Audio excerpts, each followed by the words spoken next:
আসসালামু আলাইকুম রহমতুল্লাহ। আমি ডাক্তার মোহাম্মদ আবিদ হোসেন।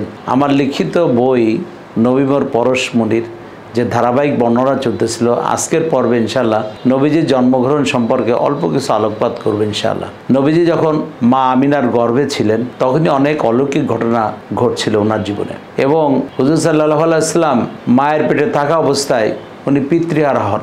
মা আমিনার সাথে নবীজির পিতা আব্দুল্লাহ অল্প সময় 2-3 দিন মাত্র উনি ছিলেন ওনার সাথে। তারপর উনি ব্যবসায়িক কাজে চলে যান এবং যাওয়ার পর ওনার ইন্তেকাল হয়ে যায়। তার মানে নবীজি সাল্লাল্লাহু আলাইহি ওয়াসাল্লাম মায়ের পেটে থাকা অবস্থাতেই পিতৃহারা হন, এবং হুজুর সাল্লাল্লাহু আলাইহি ওয়াসাল্লাম যখন জন্মগ্রহণ করেন তখন অনেক ঘটনা পৃথিবীতে ঘটেছিল, যার কিছু বর্ণনা আমাদের আগের পর্বে আছে। হুজুর সাল্লাল্লাহু আলাইহি ওয়াসাল্লাম যখন গর্ভে ছিলেন তখন মা আমিনা একদিন স্বপ্ন দেখেন যে ওনাকে একজন বলছে যে তোমার গর্ভে যে আসছে সে জগৎ বিখ্যাত হবে এবং সমস্ত উম্মতের কাণ্ডারি হবে এবং সমস্ত উম্মতকে এরকম আল্লাহ পাকের বাণী পৌঁছায় দিবে এবং সে নেতা হবে সারা পৃথিবীর, তো তার নাম রাখবে মুহাম্মদ। তো উনি এটা ওনার শ্বশুর আব্দুল মুত্তালিবকে এই ঘটনা উনি বললেন। বলার পরে জন্মগ্রহণের পরে আব্দুল মুত্তালিব ওনার নাম রাখলেন মুহাম্মদ। এবং সবাই বলেছিল যে আপনি আমাদের পূর্বপুরুষদের যে ধারাবাহিকতা ছিল নাম রাখার, ওইটার পরিবর্তে আপনি এই নাম কেন রাখলেন?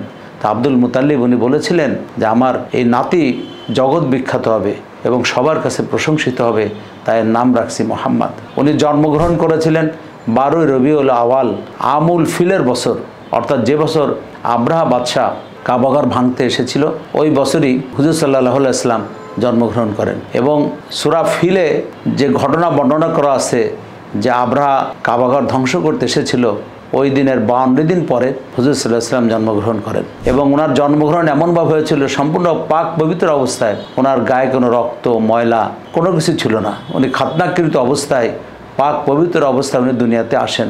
এবং যখন উনি দুনিয়াতে আসেন তখন অনেক অলৌকিক ঘটনাও ঘটেছিল। অনেক বর্ণনায় আছে যে রাত্রি আল্লাহ পাকের কাছে দোয়া করেছিল যে রাতের মধ্যে আখেরি জামানার নবী রহমতুল আলামিনকে আল্লাহ পাক আপনি দুনিয়াতে আনেন। আবার দিন আল্লাহ পাকের কাছে দোয়া করেছিল, আবেদন করেছিল, হ্যাঁ আল্লাহ আপনি দিনের মধ্যে আপনি আখেরি জামানার নবীকে দুনিয়াতে নিয়ে আসেন।